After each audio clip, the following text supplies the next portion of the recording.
Хей, приятели, здравейте! След това толкова естествено начало, искам да ви кажа, че днес получих просветление. Разбрах защо в арабските страни алкохолът е забранен. Ами представете си, връщаш се пиян вкъщи и там те чака цял харем жени да ти пили на главата. За щастие при нас всичко е позволено, дори водещ на шоу да е Филип Станев.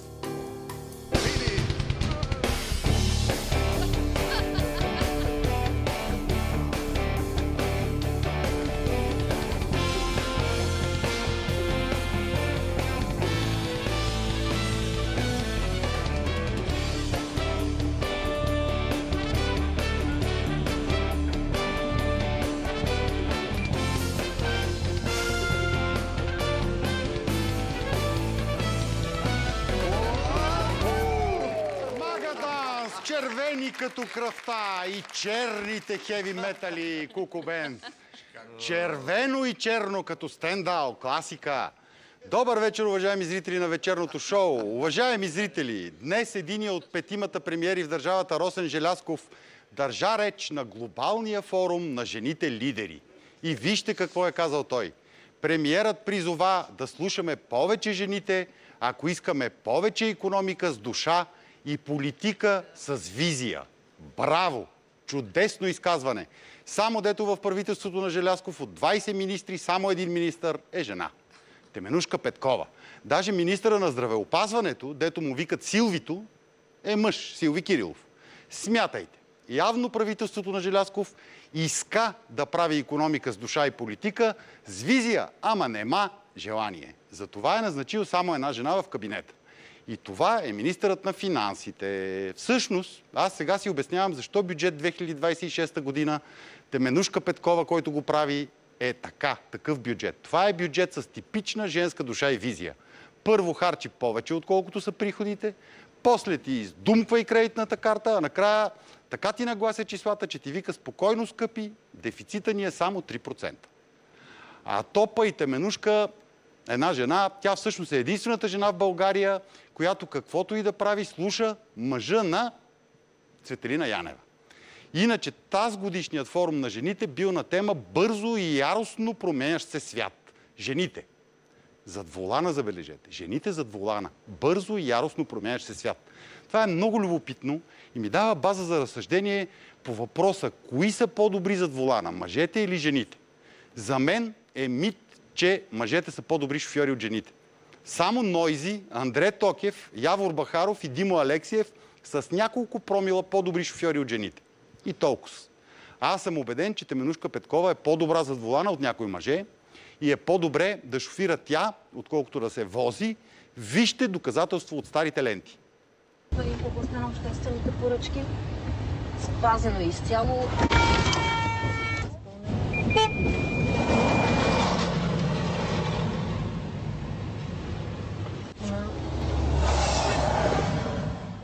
Кошмарна ситуация от старите ленти. Виждате какво става, когато шофират мъжете.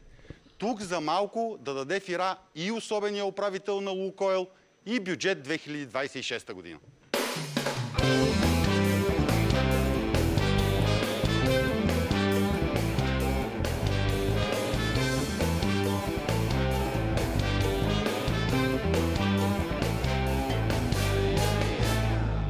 Както гласеше старата мъдрост, тоя тир щеше да отнесе и Теменужка Петкова и Бойко Борисов като куцо пиле домат.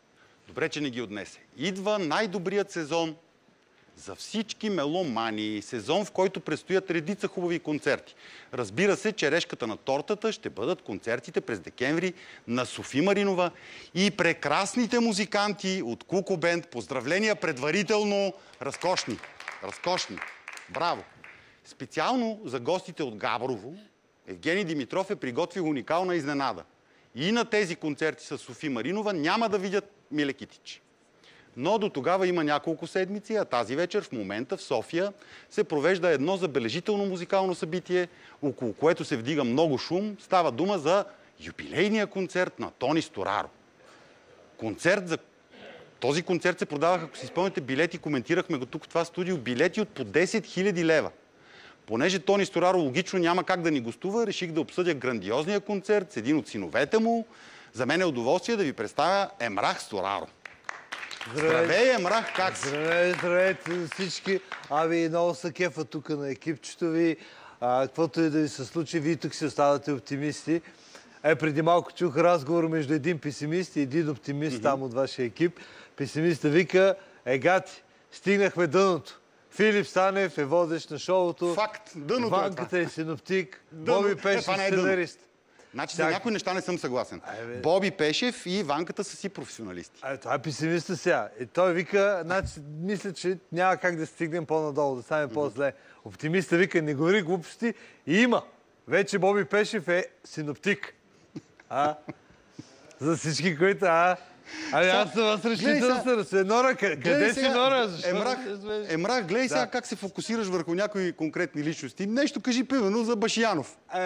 Ние го тормозим. Що Боби Пешев нападаш? Не знам, така са написали момчетата. Не са ти написали никакви момчета, ти си гост, това са твои собствени мисли. Сега стига глупости. Добре, аз те помолих. Башиянов е тук, зле е положението. И той ли е зле? Зле е, разбира се. Много е зле даже. Аз пък го харесвам Башиянов. Сега ще си правим четки. Добре, аз те поканих да обсъдим концерта на баща ти Тони Стораро. Така. Какви са тия билети по 10 000 лева, бе, човек? Значи сега това бяха специални билети. Те осигуряват VIP сепаре и специална вечеря с татко Тони. Обаче всички, дето реваха, че билетите са безумно скъпи, искам да ги кажа, че продават се и билети от по 5 лева.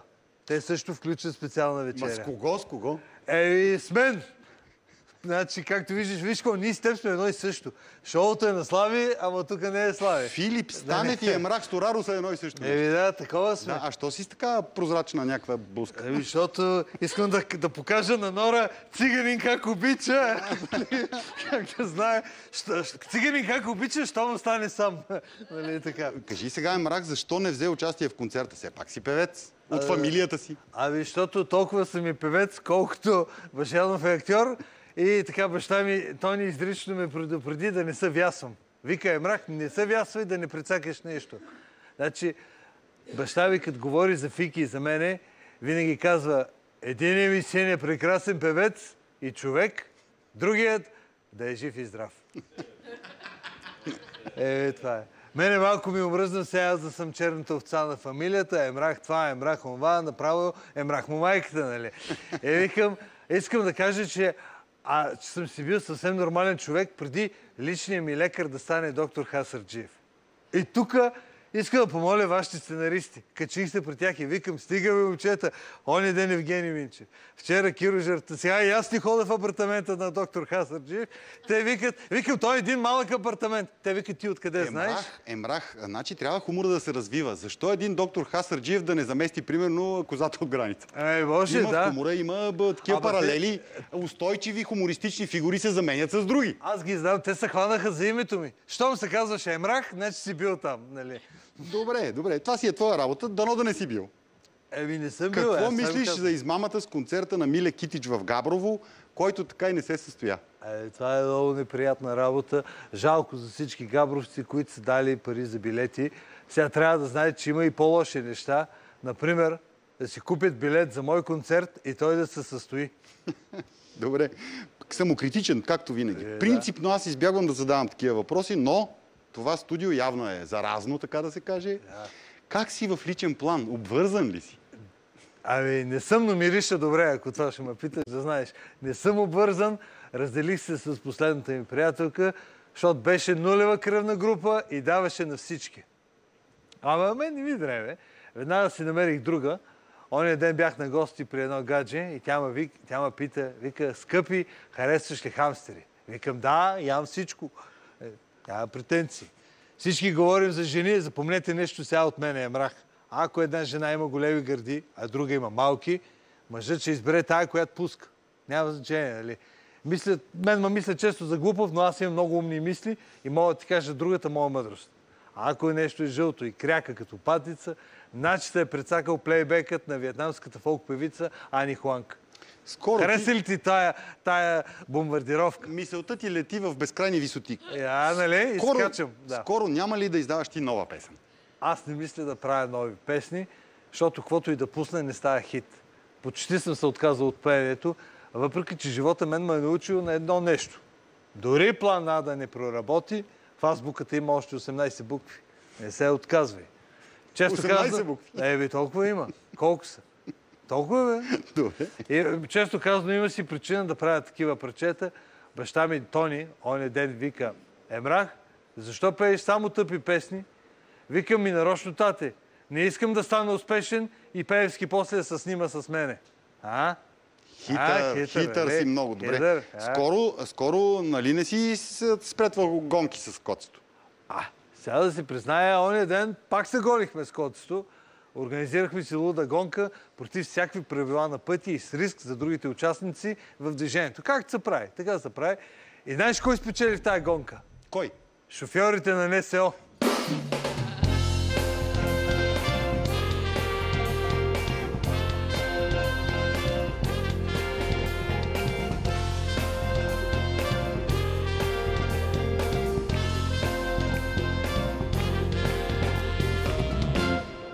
Уважаеми зрители, днес попитах изкуствения интелект как да съм добър водещ на шоу.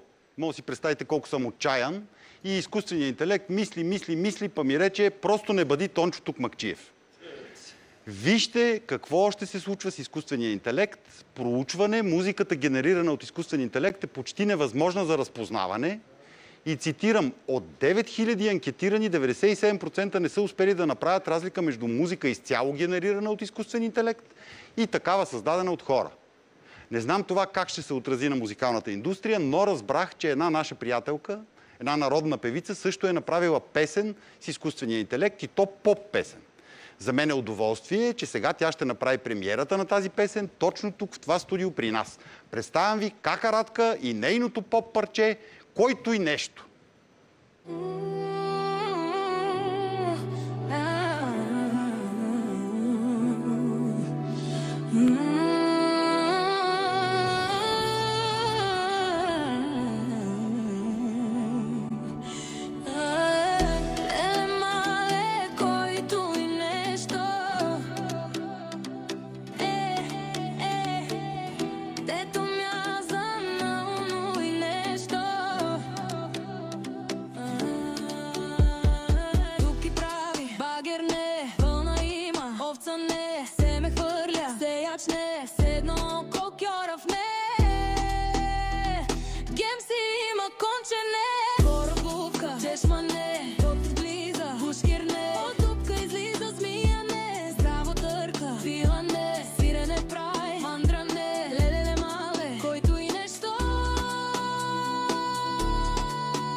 Благодаря. Како, Радке, това е феноменално. Да, защото това е изкуствен интелект. Само и да ти всички кажа. ми каза да пея, не обичам да пея върху текст, който да си отварям устата.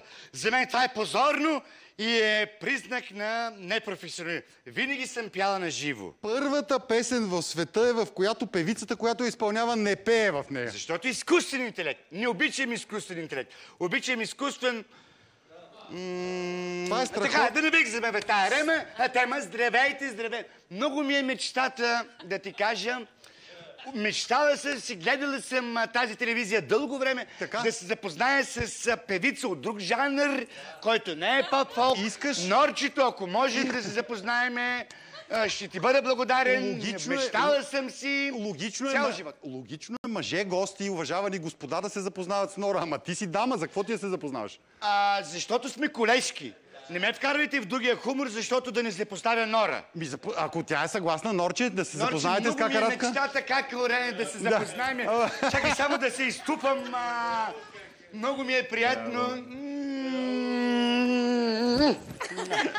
Да се запозная. Ники ми е така приятно. Мога ли да го целуна? Не.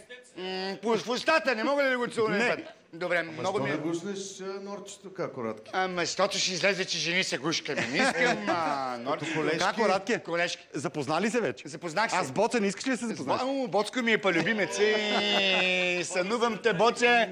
Сънувам Гъмза, сънувам и всички това в последния ред.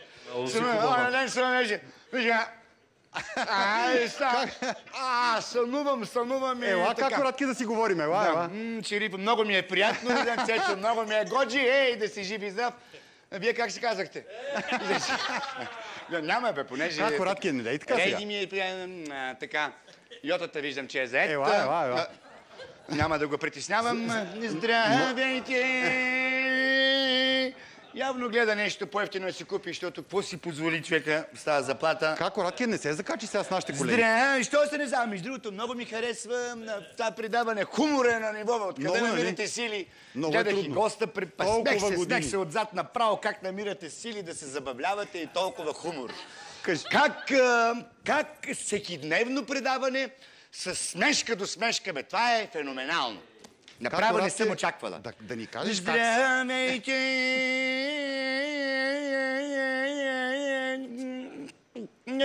Какво преглътна? Вибрато имаш. Вибрато имам, а не мога го правя и затова си го правя сама. Сама си правя вибратото. 6-7 съм, Фипо, горе-долу съм. Между другото бях на гинеколог. Айде бе. Днеска и той ми вика, како бил съм военен доктор в Близкия изток, вика, ама такива разрушения до сега, вика, не бях виждал. Викам, майката на тебе. Да се възпитано, не дей. Ти си дама. Не е виждал, но обиждана. Дама си. Кажи сега с тази нова песен, какво мислиш, можеш ли да представиш България на Евровизия? Нали ще участваме пак? Мога.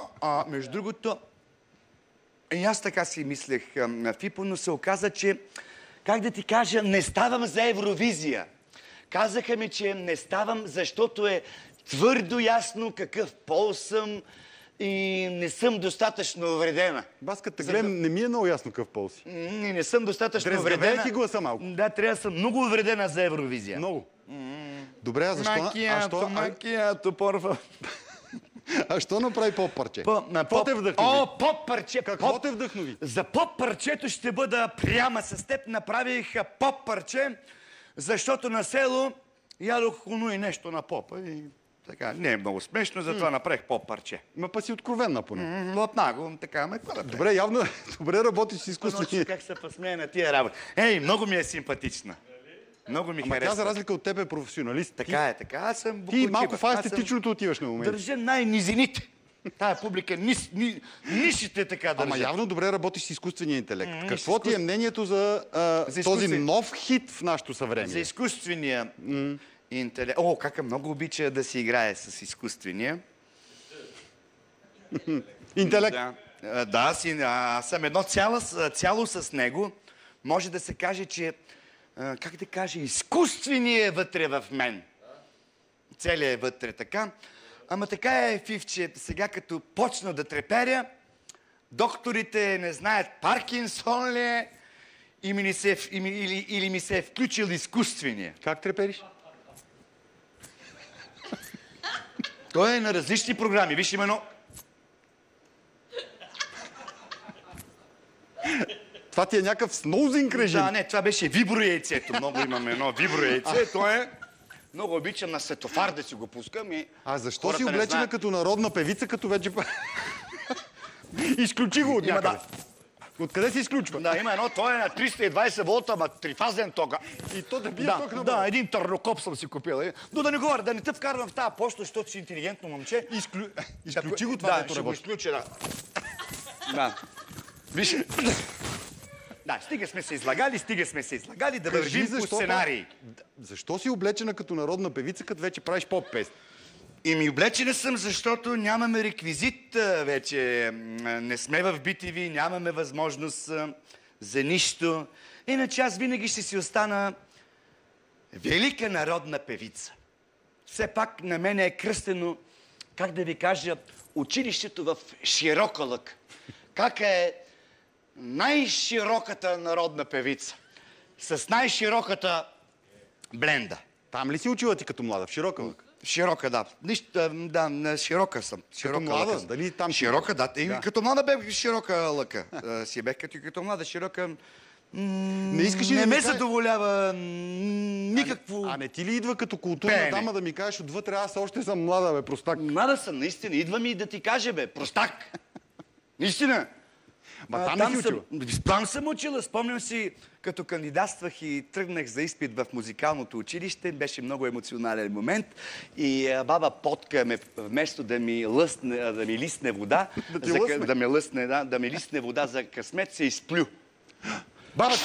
Баба ми, бе. Собствената ти Да, баба. викам, що го направи това? А тя вика, защото с плюнка се влиза по-лесно. Правиш ли нещо друго модерно, освен тия песни с изкуствен интелект? Правя, да. Правя. Планирам нещо много модерно.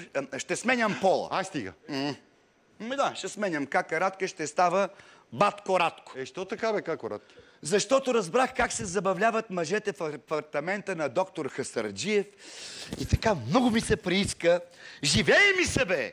Живее ми се, да ти кажа. Шида! А на село как сте? Всичко наред ли е там? Става. Оня ден засякох на Мегдана съседката Нора.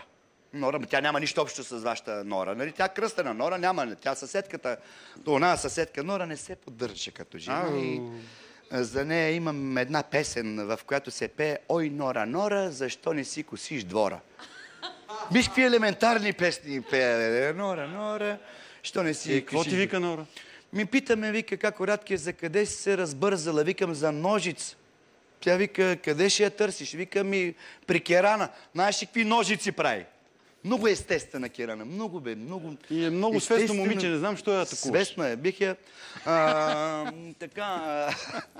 Така. Добре, кажи какви си ти творческите планове, че вече този разговор стана наистина много невъзпитан. Искам да стана полиглот. Полиглот се казва. Ти па ще ми кажеш какво искам. Правилно си го казах. Полиглот.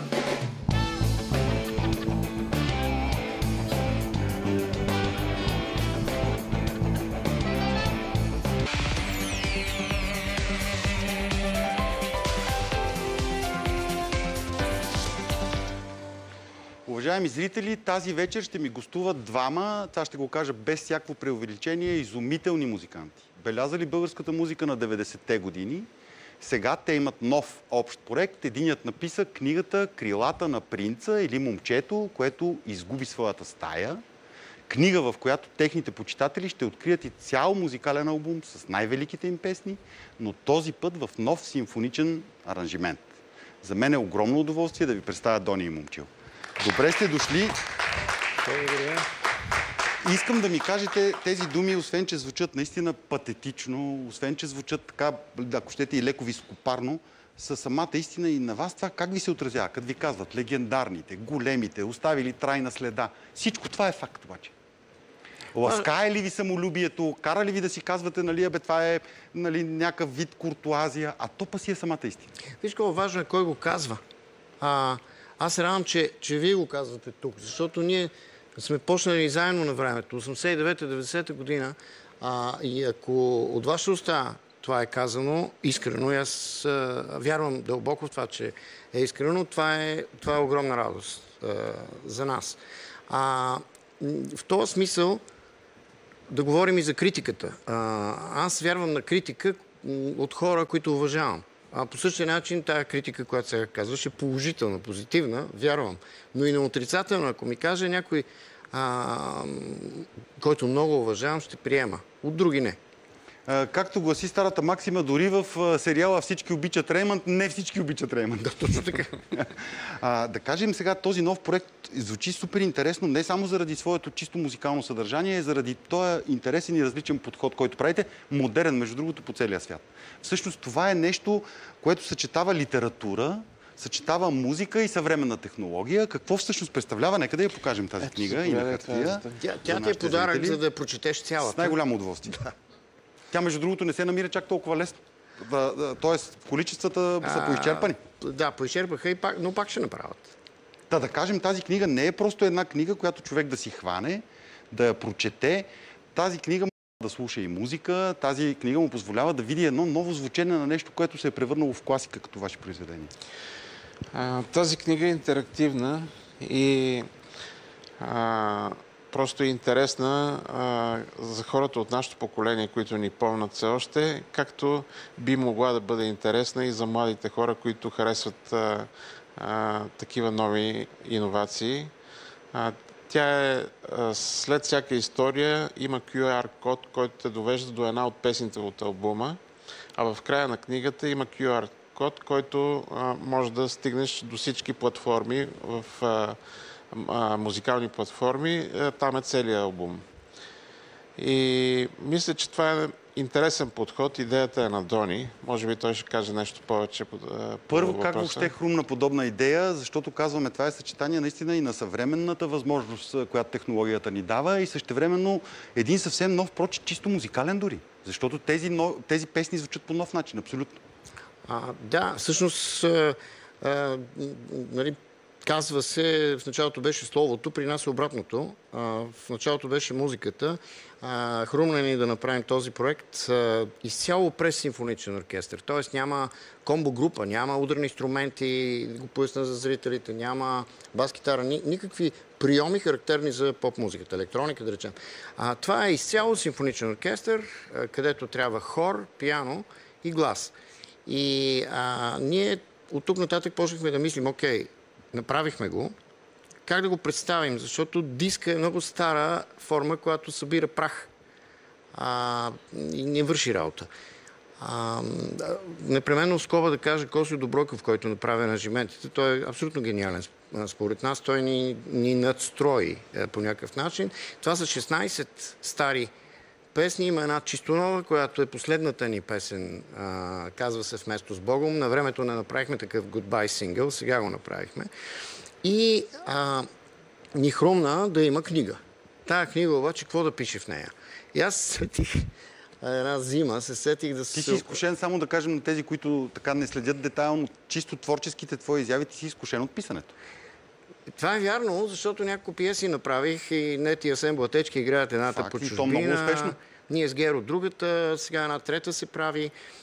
И така, но този вид форма, това е да кажем някакво детско фентази или детско-юношеско фентази, не ми беше хрумвало да направя. Но аз се сетих да се обадя на една моя приятелка, с която сме съселяни във Варвара лятото. Ние там се пренасяме на морето. Тя живее в Аризона. Обадих и сега прекрасен илюстратор Таня Доскова. Тя ми прати свободни нейни илюстрации, защото нямах никаква идея какво да пиша. И по тях написах тая история. Тя е обща история, свързано е всичко. Едно момченце, което загубва стаята си, отива да я търси, всъщност той е дете, отива да я търси, накрая намира, но няма да казвам всичко, накрая се превръща в момче. Има ли, позволете ми, ако не съм прав да се извиня, има ли препратка по някакъв начин чисто творческа към Екзюпери? Защото ако се замислим дълбоко в цялата тази случка, която се разказва във вашата книга, всъщност и при Екзюпери има и илюстрация, има и разказ, има хем приказен момент с този малък принц, хем тя е книга за възрастни хора, там има мъдрост, която е отвъд детското съзнание. Тук така ли е? Алюзията с Малкия принц е много точна, защото всъщност Малкия принц започва книгата и практически завършва. Някой ми каза, че всъщност прилича малко и на някои от нещата на Борис Виян. Да речем, аз съм вдъхновен от двамата автори. Което едното обаче пък отива така в сферата на висшата поезия. Казано директно, буквално. Какво съм направил, нямам представа, но така или иначе хората могат лесно да оценят и понеже не е сезона на дините, да оцелея само с замерене с домати. А вас какво ви разделя така, че да не се съберете отново творчески, както в онези прекрасни златни ваши години? Въпросът ми е съвсем логичен, защото ето има нова песен. Тя се казва "Вместо с Богом" и на мен в главата ми зазвучава "Вместо с Богом" да продължим напред, да направите още нови песни. Да, какво ни разделя? Нищо общо. Нищо според мен, ни разделя. Ние сме приятели през всичките тези години. Много неща се намесиха помежду ни, опитвали са се хората много да объркат нашите взаимоотношения. Аз мисля, че все още ги държим на ниво. Така че нищо не ни пречи да направим нещо ново, но всеки от нас има много ангажименти, е зает с тях и може би това е единственото, което ни спира в един момент да кажем нещо друго на публиката. Да ни кажеш няколко думи за тази чисто нова песен, която е включена и в новия албум, и в книгата? Ами това е една много красива балада на Дони.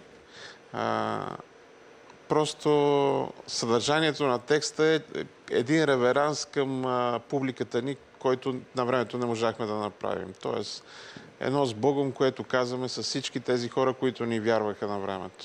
Ама аз пък не ви вярвам, че се сбогувате. Това е по-скоро литературна форма. Тоест, какво казват? Големия певец, музикант, изпълнител, творец, писател, той не може да се сбогува. Няма как да стане това.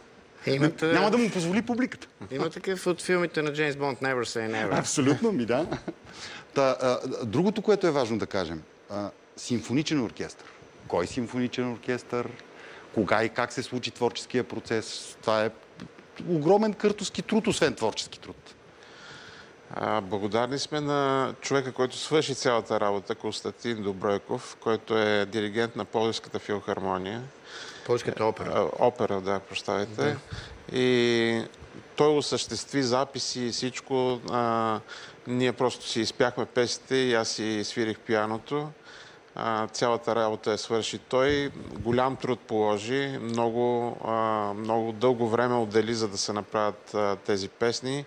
С голяма прецизност ги записа в Българското национално радио. Това, което каза Дони, всяка една от тези песни е живо изпълнена. Тя не е правена от компютри, изкуствени интелекти, някакви такива чудеси на съвременните технологии. Този човек успя да ни улучи, това само искам да добавя, че успя да улучи това, което ние носим със себе си в музиката си. Дони тръгна да казва нещо. Ще да кажа, че всъщност ако някой го направи с изкуствен интелект, може да стане по-хубаво, но нямаме идея. А вие всъщност, извън шегата, как гледате на това технологично постижение на цивилизацията ни? Аз постижение малко и в кавички го слагам. Те казват, нали, някои такива крайни оптимисти в неговите възможности, че щяло да открадне труда дори на творците. Тоест композитори, музиканти. Според мен не е възможно. Ние се шегувахме първата част на предаването. Изкуственият интелект няма това, което има човека. Няма душа, няма сърце. Той може да бъде един такъв добър помощник на хора, които нямат много идеи, които искат да черпат от някъде свежи неща, които изкуственият интелект може чрез компилирането на всичко, което притежава, цялата информация да осъществява такива проекти. И това е въпрос на избор, дали да го ползваш или не. Добре ще е да не му се придава чак такава важност, според мен, защото човешкият мозък има все още чувствителност, която е нужна за публиката, която харесва въобще музиката и има нужда от нея. А вие как се чувствахте, докато работехте върху този проект, при положение, че така да се каже, посягате на собствената си класика златна? Ами всъщност беше опасно от гледна точка на това да не го направим по-лошо, отколкото е било. Сега защо казваш отколкото е било? Отколкото е било. Ами също приеми го както искаш. Виж, може би след определен период имахме нужда да речем той да ги свири по определен начин песните, да имплантира пианото към симфоничен оркестър. Това е една свръхзадача за нас. Пък аз да ги изпея по нов начин. Да покажа какво съм научил в тези години, в които ни е нямало като дует. Аз лично като вокалист какво съм научил и да го покажем чрез този проект. За мен това е надстройка, защото преди ползвахме готови форми. Готовата форма група, която записва с теб. Да. Сега е изначално чисто ново всичко. Преди 30 години правихме един такъв концерт, 95-та година, но там оркестъра беше имплантируем, т.е. имплантиран към нас. Докато сега това е изцяло чисто нова форма.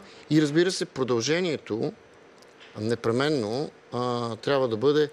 Повечето хора веднага задават въпроса че има ли мюзикъл. В никакъв случай. Защото много хора правят мюзикали. Включително и аз направих един за операта съвсем скоро. Нали казват, извинявай, че те така прекъсвам за секунда, нали казват, че това е голямо предизвикателство мюзикъла въобще като жанр в България, защото той е най-малкото не се среща почти. все още мюзикъла няма такива жанрови характеристики, каквито има операта и оперетата. Определени части, интродукция и така нататък. Мюзикъл, за разлика от оперетата, може да бъде тъжен, защото оперетата винаги е весела, да речем. Но там нататък няма определени характеристики. Но аз по-скоро мисля, че ние трябва да направим от това, което сме произвели до тук, една поп-опера. Тоест да няма текст, а само пеене вътре. Защото това, което съм написал, се ми се струва, че може би става за либрето. Или поне за база за либрето.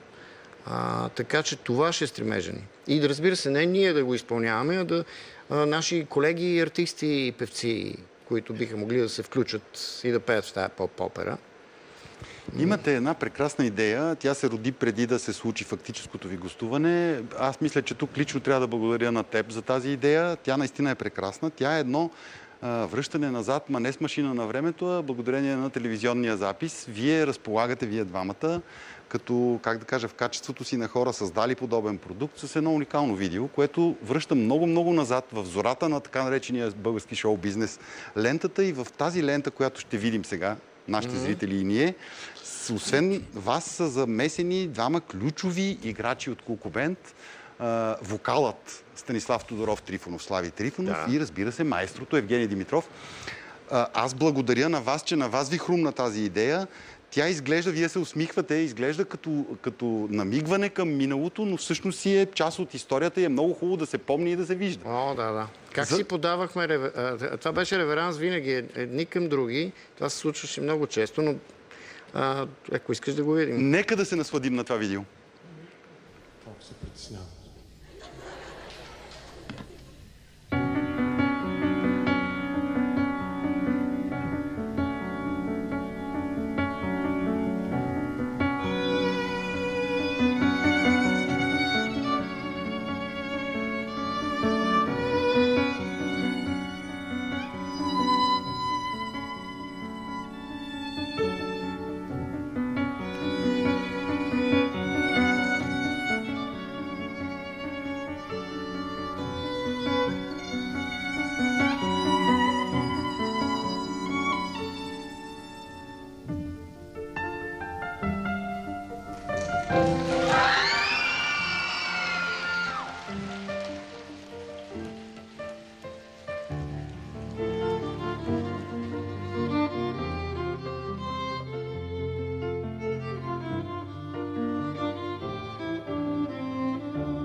Дълги алеи и прозрачни небеса, горещи облаци, палят търсещи крила.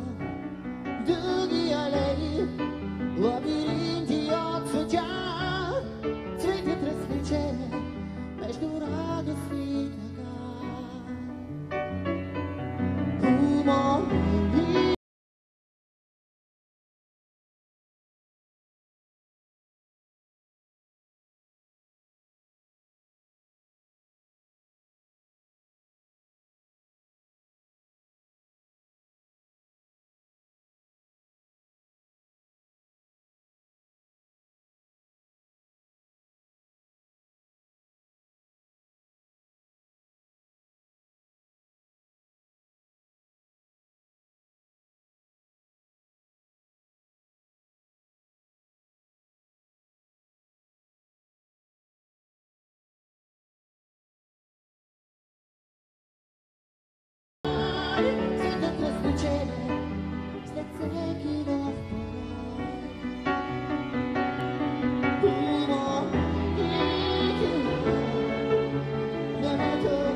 Опитайте ние сега.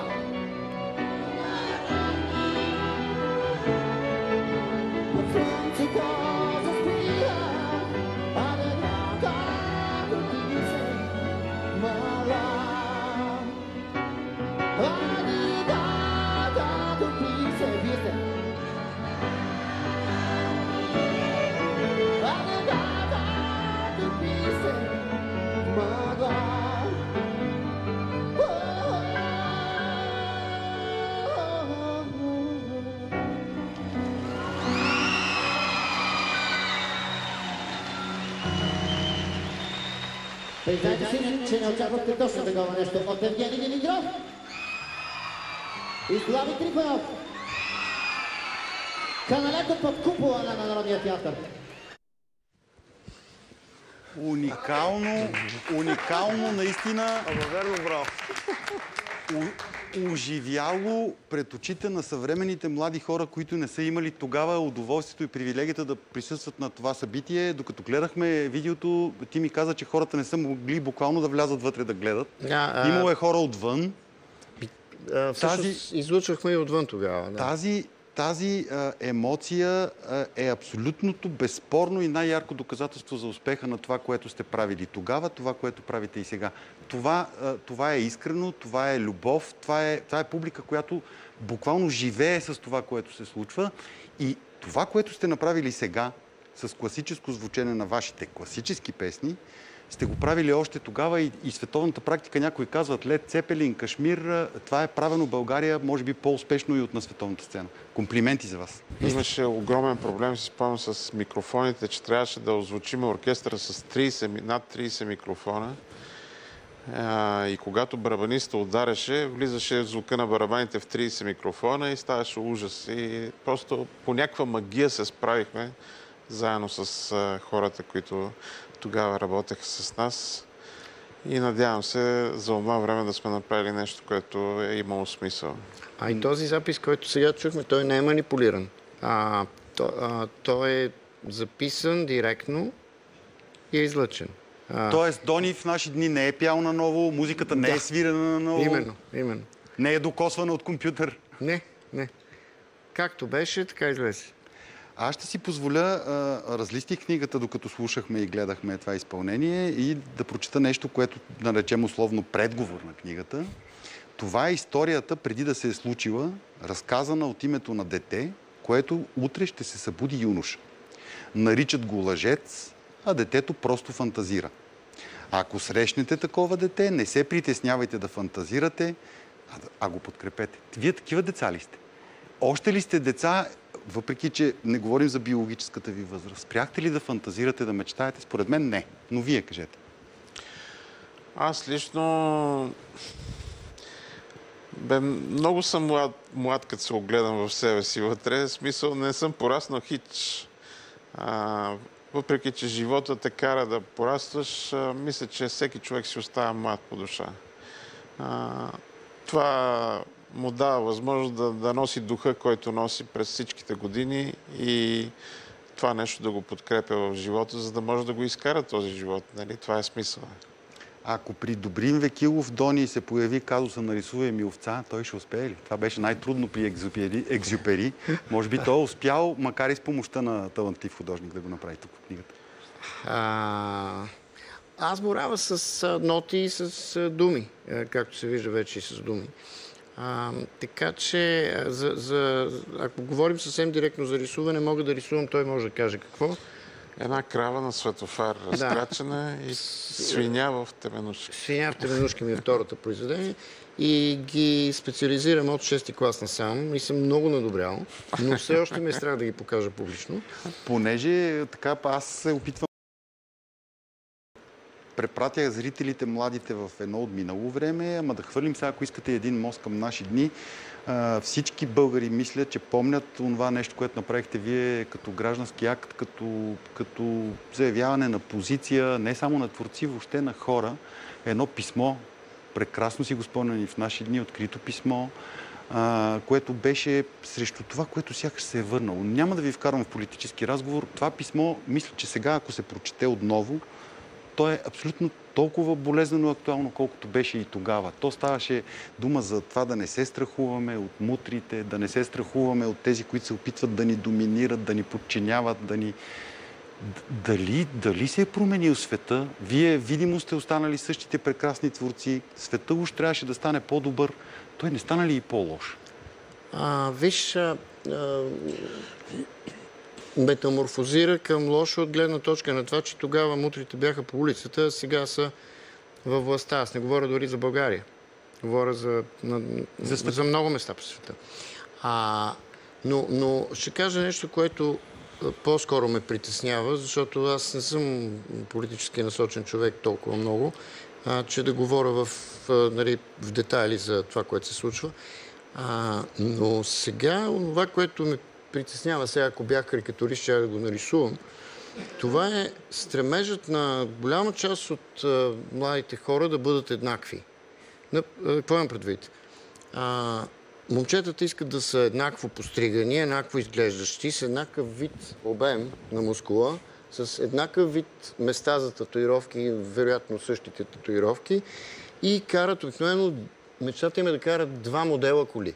Точно 2. Никакви други. Само 2-та. На момичетата, които искат да са с тези момчета, мечтата им е да влезат в тези коли и средството за да влезат е да имат еднакви носове, еднакви гърди и еднакви прически. И ето това е по-скоро за мен притеснителното, стремежа хората да бъдат еднакви, а не различни. Ще направя транслация към един гениален филм за мен, Животът на Брайан, когато нарочиха един мил човек, че е месия. Всеки, който не го е гледал този филм, да го гледа. Задължително. На Монти Пайтън. И когато целият народ му каза, ти си месия, и той каза, не съм месия. Целият народ каза, само един месия може да каже, че не е месия. Значи си месия. И той вика, добре, месия съм. Айде, бъдете индивидуалности, бъдете различни. И всички почнаха крещат в един глас. Ние всички сме различни. Ние всички сме различни. Само един каза, аз не съм. Той беше еднакъв. Това е, разбира се, с методите на Монти Пайтън разказано нещо, което аз сега виждам на живо. Много тъжно прозвуча това. Аз се сещам за част от вашия текст. Твоя мускул не сваля те под колон. Сега вече не е само мускула, за който говориш ти, за татуировката. Сега вече и мозъка не ги сваля от колона. Всичко стана всъщност клонинг на нещо, което не би трябвало да бъде, и това е в смисъла на това, което ни казваш ти. Може ли музиката да променя хората всъщност? Да ги прави по-добри? Разбира се. Макар, че в последно време тази роля е отнета, тъй като се произвежда постоянно някаква много комерциална музика, която до някъде олицетворява и света, в който живеем, който е твърде комерциален. Нека да си спомним само 60-те, 70-те години. Това са групи и изпълнители, които ни даваха светлината, в която да живеем. Те определяха нашия живот с текстовете, с невероятната музика, която правиха, толкова различна, толкова разнообразна, толкова богата. Всичко това определи вкуса и мирогледа на нашето поколение. Мисля, че това липсва в днешно време. Музиката е длъжник именно в тази посока да казва истините за света, да казва това как хората да преживяват романтично дните си, не толкова скучно, не толкова еднообразно. И надявам се нови посланици в тази посока да се появят, нови идоли, които да дадат на хората малко повече душевност. Нещо ще споделя в тази връзка обаче. Като че ли в ъндърграунда има какво да се види и там има какво да се научи. Говоря за андерграунда в музиката. Но и един театрален салон, хора, да речем в Карнобат, в Айтос, Петрич, в Петръч, където и да е, винаги има един салон самотни хора, които са интелигентни в дадения град и са дошли на театър, да речем, или на концерт. Но вчера, с нощи, ние имахме секс, наркотици, рок и рол за 33-та поредна година и след това обаче отидох, имах покана от едно момиче, правихме един майсторски клас на Аполония, да й видя първия възможен концерт. Тя е на 17 години. Толкова много се впечатлих, толкова много, как да кажа, се озарих от това, че има такива млади хора. Ученици от музикалното училище, които свираха великолепно фънк н сол, великолепно. Тя пееше толкова прекрасно. Тя се държеше на сцената толкова извън българско, извън дори на световно ниво. Пееше в изключителна форма, беше вокална и знае много за тези си малко години. Свирише на 3 инструмента, китарата й беше брилянтна, свири на сакс. Невероятно. Това момиче се казва Ани Ставрева, Аниста се е кръстила от малко двете имена.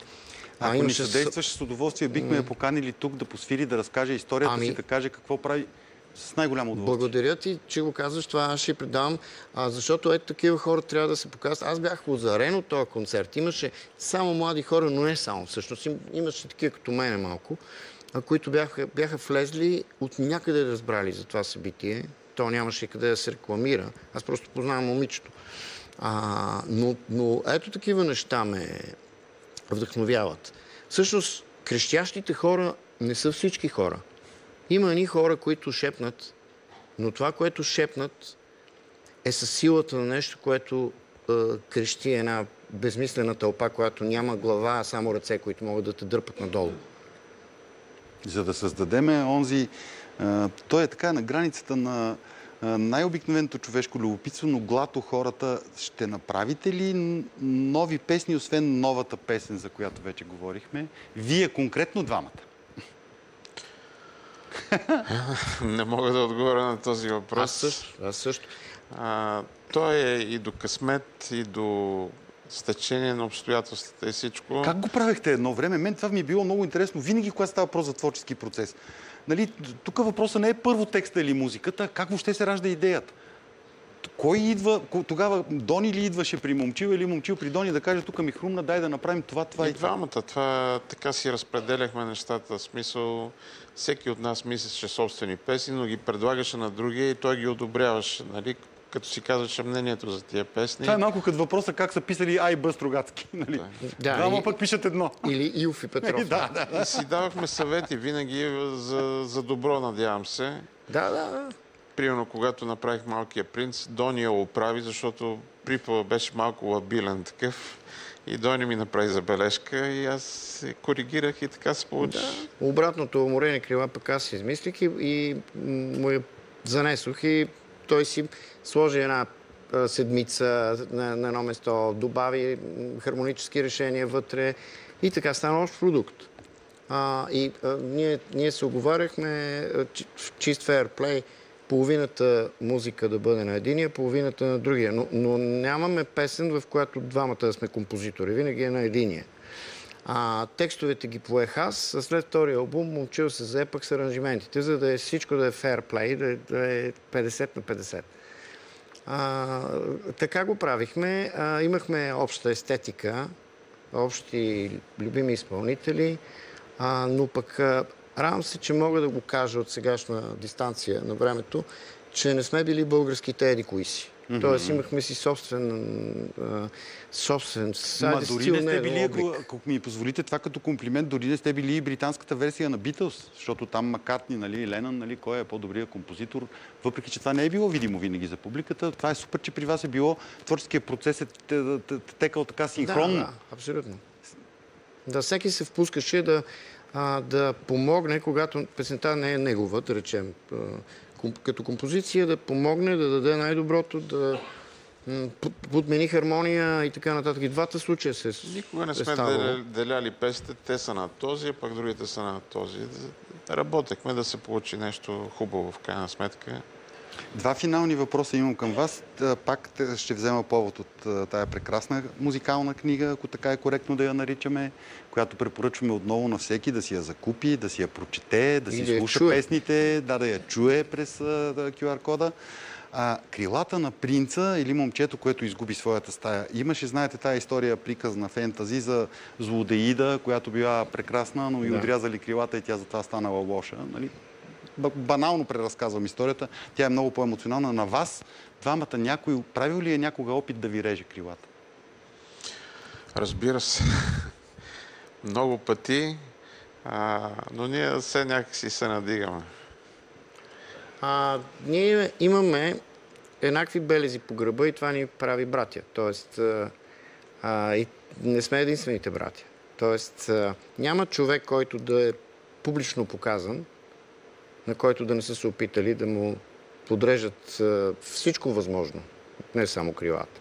И хубавото е, че злодеида, въпреки че изглеждаше злодеида, тя не беше станала зла.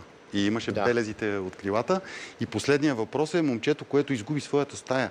Ако сте изгубили някога, метафорично казано, някаква стая във вашето творчество и в живота, сега, ако я намерите тая стая, какво искате да има вътре, като отворите вратата? Всеки да каже за неговата си стая. Малко повече мечти. Това ми липсва. Оптимизма. Оптимизма. С годините аз лично станах по-затворен, отколкото съм бил.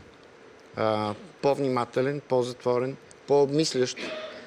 Това може да е характеристика на възрастта или на рациото, което наделява, вероятно, след като си натрупал броя грешки, които правят опита. Но бих искал да имам оптимизма на младостта, но да имам сегашното знание. Нещо, което е напълно невъзможно.